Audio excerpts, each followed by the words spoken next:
ሰላም ጤና ይስጥልን። የሰዓቱን መረጃዎች ይዘን ቀርበናል። ክብራትና ክብራን የጡረታ አበል ጭማሪን በተመለከተ መግለጫ ተሰጥቷል። የኑሮ ውድነት ዛሬ የበርካታ ኢትዮጵያውያን ራስ ምታት ነው። ወላጆች ለልጆቻቸው ዳቦ ለማቅረብ እየተንገዳገዱ ነው። በመንግስት በኩል ገበያውን ለማረጋጋትና ለመቆጣጠር የሚደረገው ጥረት ውጤት እያስገኘ ነው ለማለት አያስደፍርም። እጅግ እየበረታ በመጣው የኑሮ ውድነት ጡረተኞች በይበልጥ ስለሚፈተኑ ነው የጡረታ አበል ጭማሪ አስፈላጊ የሆነውም።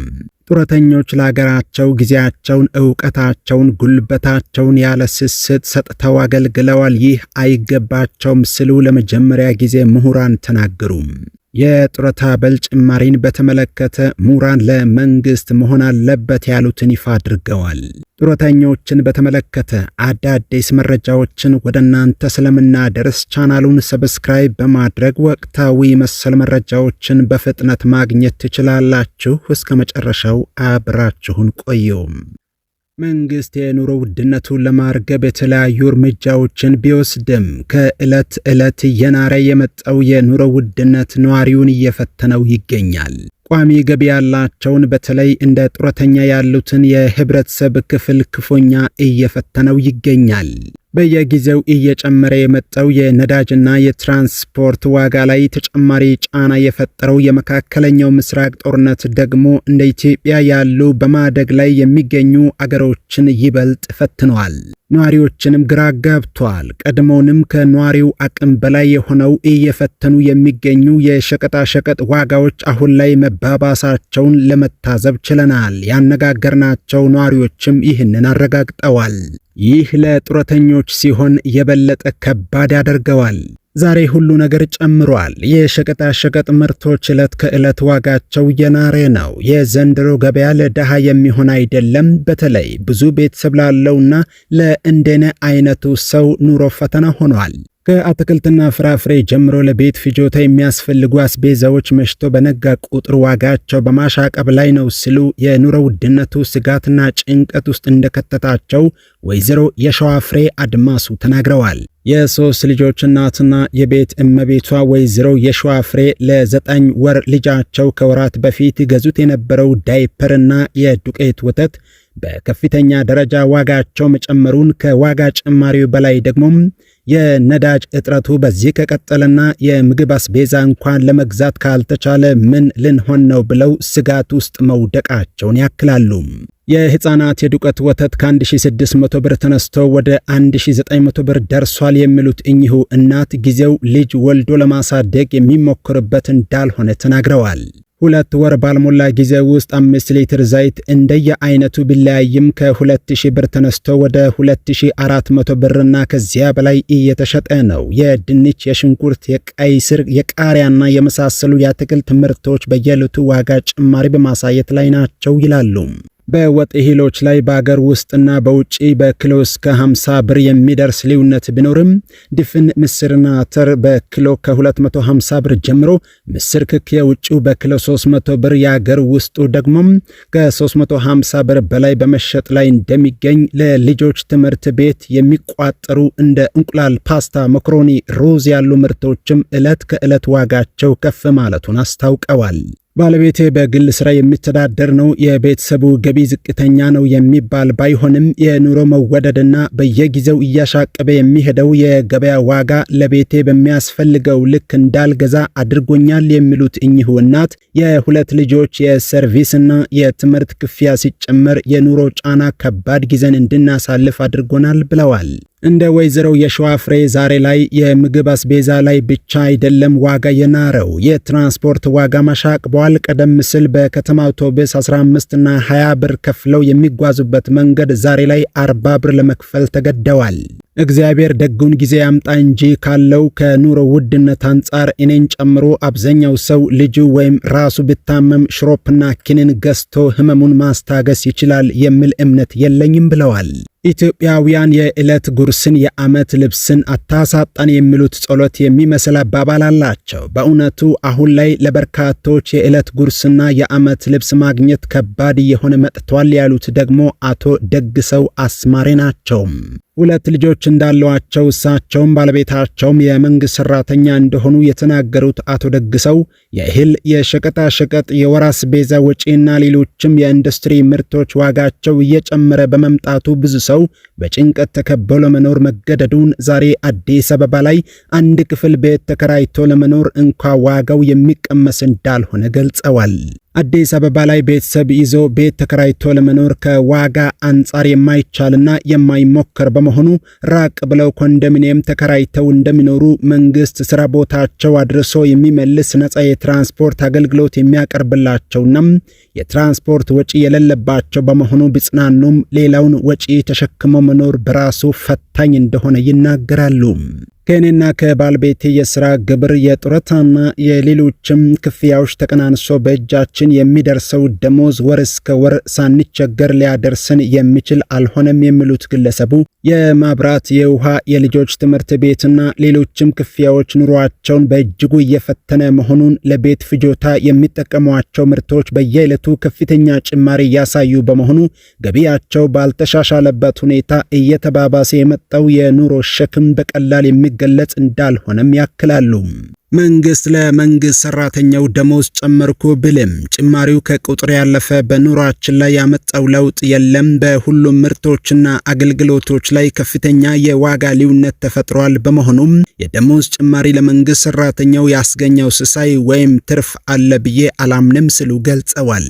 የኑሮ ውድነት ዛሬ የበርካታ ኢትዮጵያውያን ራስ ምታት ነው። ወላጆች ለልጆቻቸው ዳቦ ለማቅረብ እየተንገዳገዱ ነው። በመንግስት በኩል ገበያውን ለማረጋጋትና ለመቆጣጠር የሚደረገው ጥረት ውጤት እያስገኘ ነው ለማለትም አያስደፍርም ሲሉ አስታውቀዋል። የልጅ እናት እንደሆኑና ስማቸው እንዲጠቀስ ያልፈለጉ የከተማዋ ነዋሪ የጽዳት ዕቃዎችን በተመለከተ እንደተናገሩት ላርጎ ፈሳሽ ሳሙና 5 ሊትር የሚይዘው ከ650 ብር ወደ 1000 ብር፣ ፈሳሽ ሳሙና 5 ሊትር 800 ብር፣ 555 በ5 ሊትር 900 ብር እየተሸጡ ናቸው። ምርቶቹም 2 ወር ባልሞላ ጊዜ ውስጥ ከ80 በመቶ እስከ 100 በመቶ የዋጋ ጭማሪ ታይቶባቸዋል። የአትክልትና ፍራፍሬ ምርቶችም የዋጋ ጭማሪ የታየባቸው ናቸው። ሽንኩርት በኪሎ ከ45 ብር ወደ 85 ብር፣ ቲማቲም ከ50 እስከ 60 ብር፣ ቀይ ስር 60 ብር፣ ካሮት በኪሎ 70 ብር እየተሸጡ ሲሆን የውጭ ሩዝ ወይም በስመቲ በኪሎ 300 ብር፣ የሀገር ውስጡ 120 ብር መድረሱን ገልጸዋል። እንዲሁም ከሰል 250 ብር ሲሸጥ የነበረው 400 ብር፣ ትልቁና 850 ይሸጥ የነበረው 1300 ብር መግባቱን አክለዋል። በየጊዜው የሚኒረው ዋጋ የሰው ገቢ ባልጨመረበት መሆኑም ሰዎች መሰረታዊ ፍላጎታቸውን እንኳን እንዳያሟሉና ለንዴትና ብስጭት እንዲዳረጉ ያደረገ መሆኑን በራሳቸው፣ በቤተሰቦቻቸው፣ በዙሪያቸው ካሉ ሰዎች እየተመለከቱ መሆኑን እንደሚያሳስባቸውም ገልጸዋል። የዋጋ ጭማሪው በኮንስትራክሽን ዕቃዎች ላይም ታይቷል። በዘርፉ የተሰማሩ ባለሙያ እንደተናገረው ከሳምንት በፊት በኩንታል እንደ አይነቱ ከ1350 እስከ 1450 ይሸጥ የነበረው ሲሚንቶ አሁን ላይ 2000 ብር እና ከዚያ በላይ ሆኗል። የመጣው ቀደም ብሎ ነበር። ሆኖም አሁን ላይ ገበያው ላይ እጥረት እየታየበት ነው። ያም ሆኖ ባለ 25 ኪሎ ጂፕሰም ከዚህ ቀደም 380 ብር ይሸጥ የነበረ ቢሆንም አሁን ላይ ከ650 እስከ 700 ብር እየተሸጠ ይገኛል። በአንድ በርጋ ብረት ላይ ከ1000 ብር በላይ ጭማሪ በማሳየት በካሬ ሜትር 2400 ብር የነበረው የቻይና ወይም የህንድ ሴራሚክ ወደ 3500 ብር ማሻቀቡም በዘርፉ ከታዩ የዋጋ ልዩነቶች የሚጠቀሱ መሆኑን ተናግረዋል። በመታጠቢያ ቤት፣ በመብራት፣ በቧንቧና ተያያዥ በሆኑ የኮንስትራክሽን ግብአቶች ላይ ከፍተኛ የዋጋ ጭማሪ የታየ መሆኑንም አክለዋል። የኢትዮጵያ ሸማቾች መብት ተሟጋች ድርጅት በበኩሉ ባወጣው መግለጫ ከሰሞኑ እየታየ ያለው የዋጋ ጭማሪ አሳሳቢና አስጊ በመሆኑ ተጽዕኖ እንዳይከፋ አስቸኳይ እርምጃዎች እንዲወሰዱ አሳስበዋል። ይህ የዋጋ ጭማሪ በተለይ ጡረተኞችን በይበልጥ ይጎዷቸዋል ብለዋል። እየጨመረ የመጣው የነዳጅና የመሰረታዊ ሸቀጦች ዋጋ በሸማቾች ላይ እያሳደረ ባለው ከባድ ተጽዕኖ ላይ ጥልቅ ስጋቱን ይገልጻል የሚለው ይሄው የድርጅቱ መግለጫ የቀጠለው የመካከለኛው ምስራቅ ጦርነት ምክንያት የተባባሰው የጂኦፖለቲካዊ ውጥረት የዓለም አቀፍ ነዳጅ ገበያዎችን በእጅጉ ያወከ ስለመሆኑ አስታውቋል። ይህ የኢኮኖሚ መናጋት አሁን በሚሊዮኖች የሚቆጠሩ ኢትዮጵያውያንን የኑሮ ሁኔታ በቀጥታ አደጋ ላይ እየጣለ መገኘቱንና የምርትና የትራንስፖርት ወጪዎች መጨመር ጤፍ፣ ስንዴና የምግብ ዘይትን ጨምሮ አስፈላጊ የሆኑ መሰረታዊ ሸቀጦችን ዋጋ በቀጥታ እያናረው መገኘቱን ጠቅሷል። ይህ ሁኔታ ጡረተኞች ቀድሞውንም በሚያገኙት እጅግ ዝቅተኛ ገቢ የበለጠ ይፈተናሉ ብለዋል። የችርቻሮው ወጪ ዝቅተኛና መካከለኛ ገቢ ያላቸውን ቤተሰቦች የመግዛት አቅም እያዳከመው ስለመምጣቱ በማሳሰብም ይህ ሁኔታ በችልታ መታየት እንደሌለበትም ድርጅቱ ጠቁመዋል። ኑሮ የበለጠ ለሚከብዳቸው እንደ ጡረተኛ ላሉት መንግስት መፍትሄ መፈለግ እንዳለበት ጨምሮ ተናግረዋል።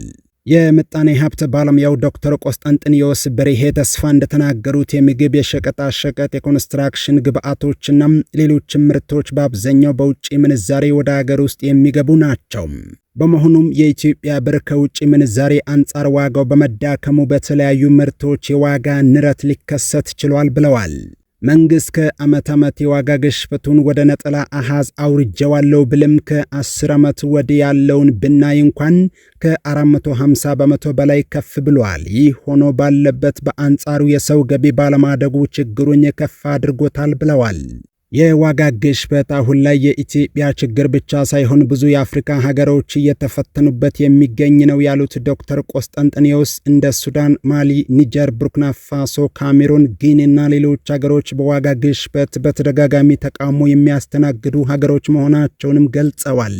እንደ ዶክተር ቆስጠንጥንዮስ ገለጻ መንግስት የዋጋ ግሽበቱን በመጠኑም ቢሆን መቆጣጠር በጣም የተጎዱ የማህበረሰብ ክፍሎችንና በጡረታ የተገለሉ ሰራተኞችን መርጦ ድጎማዎችን ቢያደርግ መልካም ቢሆንም አሁን ላይ ይህንን ማድረግ በራሱ አስቸጋሪ ቢሆንም መንግስት ግን ለጡረተኞች መፍትሄ አያጣም ብለዋል። ከአፄ ኃይለ ሥላሴ ዘመን መጨረሻ ጀምሮ ለ50 ዓመታት ያህል የኢትዮጵያ ኢኮኖሚ በድጎማ ላይ እንደሚገኝ በማስታወስም ነዳጅ፣ ማዳበሪያ፣ ምግብና ሌሎች ድጎማም የተደረገላቸው ወደ ሀገር እንዲገቡ መደረጉ ኢኮኖሚው ጤናማ እንዳይሆን ማገዙን ተናግረዋል። ዶክተር ቆስጠንጥንዮስ እንደተናገሩት የተለያዩ ምርቶችን ድጎማ በማድረግ ወደ ሀገር እንዲገቡ ከማድረግ ይልቅ የዜጎች ገቢ በሚሻሻልበት ሁኔታ ላይ ትኩረት ሰጥቶ መስራት ያስፈልጋል። ከዚህ ሁሉ ለጡረተኞች ጭማሪ ማድረጉ ግን ይቀድማል ብለዋል። የሚደረጉ ድጎማዎች እየቀጠሉ የሚሄዱ ከሆነ ግን ኢኮኖሚው እንዳይረጋጋ በማድረግ በኩል የሚኖራቸው አሉታዊ ተጽዕኖ ከፍተኛ ነው ብለዋል። ኢትዮጵያ ከአይኤምኤፍ ጋር ባደረገችው ድርድር ሀገሪቱ አሁን ካለችበት ችግር እንድትወጣም የተቋሙን ድጋፍ ማግኘት አለባት። ለዚህ ደግሞ የኢኮኖሚ ማስተካከያ መደረግ አለበት በሚል ድጎማዎች እንዲነሱ ተደርገዋል። በዚህም መንግስት በህዝብ ፍላጎትና የሀገሪቱን ኢኮኖሚ ማረጋጋት በሚሉ ሁለት አጣብቅኞች መሃል እየዋለለ መሆኑን አክለዋል። አሁን የምንገኝበት ሁኔታ ትንሽ የተለየ ነው ሲሉም ከቅርብ ዓመታት በፊት የኮቪድ ወረርሽኝ ዓለምን ኢኮኖሚ በማናጋቱ ኢትዮጵያን ጨምሮ መላውን አፍሪካውያን በሚባል ደረጃ ዕዳቸውን መክፈል እንኳን እንዳልቻሉ ከዚህ በኋላም የዩክሬንና የሩሲያ ጦርነትና አሁን ደግሞ በመካከለኛው ምስራቅ ያለው ጦርነት የነዳጅና የማዳበሪያ አቅርቦትን በማስተጓጎል ኢኮኖሚው እንዳይረጋጋ ማድረጉን አንስተዋል። በሀገር ውስጥ ያለው ግጭትና አለመረጋጋት ለዋጋ ግሽበቱ ሌላው ምክንያት መሆኑን በግጭት አካባቢ የሚገኙ አምራች ወረዳዎች ምርት ማቆማቸው የእህልና የጥራጥሬ ምርቶች ዋጋ እንዲንር አድርጓል። በተጨማሪም ያለው ሙስና ለዋጋ ግሽበቱ ከፍ ያለ አስተዋጽኦ ያበረከተ እንደሚገኝ የምጣኔ ባለሙያው አክለዋል። በቅርቡ በማዳበሪያ ላይ ብቻ 5.6 ቢሊዮን ብር ዝርፊያ መፈጸሙን መንግስት ይፋ አድርገዋል። ህገወጥ የገንዘብ ዝውውርን በተመለከተም ኢትዮጵያ በየዓመቱ እስከ 3.5 ቢሊዮን ዶላር እንደምታጣ ግሎባል ፋይናንሻል ኢንቴግሬትድ የሚባል ድርጅት በጥናት አመላክቷል። ከዚህ በተጨማሪም የቁም ከብት፣ ጫት፣ ቡናና ዕጣን የመሳሰሉ ገቢ የሚያስገኙ ምርቶች በኮንትራባንድ መውጣታቸው የአገሪቱን ገቢ ጎድቶታል። ስለሆነም ይህንን ችግር ማከምና መጠገን የመንግስት ኃላፊነት ነው ሲሉም ተናግረዋል። ህገወጥ የገንዘብ ዝውውር ወይም ጥቁር ገበያ በከፍተኛ ደረጃ ኢኮኖሚውን እየናጠው ይገኛል። የተለያዩ ግለሰቦች በሙስናና በማጭበርበር ባገኙት ገንዘብ ዱባይ፣ ቱርክና አሜሪካ ላይ ቤት በመግዛት ላይ ናቸው። ገንዘብ ከሀገር እንዲሸሽ ከሚያደርጉባቸው ምክንያቶችም ይህ አንዱ ተጠቃሽ ነው ብለዋል። የፖለቲካው አለመረጋጋት ኢኮኖሚውን እየጎዳው በመሆኑ መንግስት በሚችልበት ሁኔታ ላይ መምከር እንደሚኖርበት ህብረተሰቡ ውስጥ ከተለያዩ የሲቪክና የሙያ ተቋማት ጋር ኢኮኖሚው ሊጠገንና ሊያገግም የተሰገሰጉ ችግሮች በመንግስት ብቻ የሚፈቱ ባለመሆናቸው የብዙ ባለድርሻ አካላትን ተሳትፎ እንደሚሹም ገልጸዋል።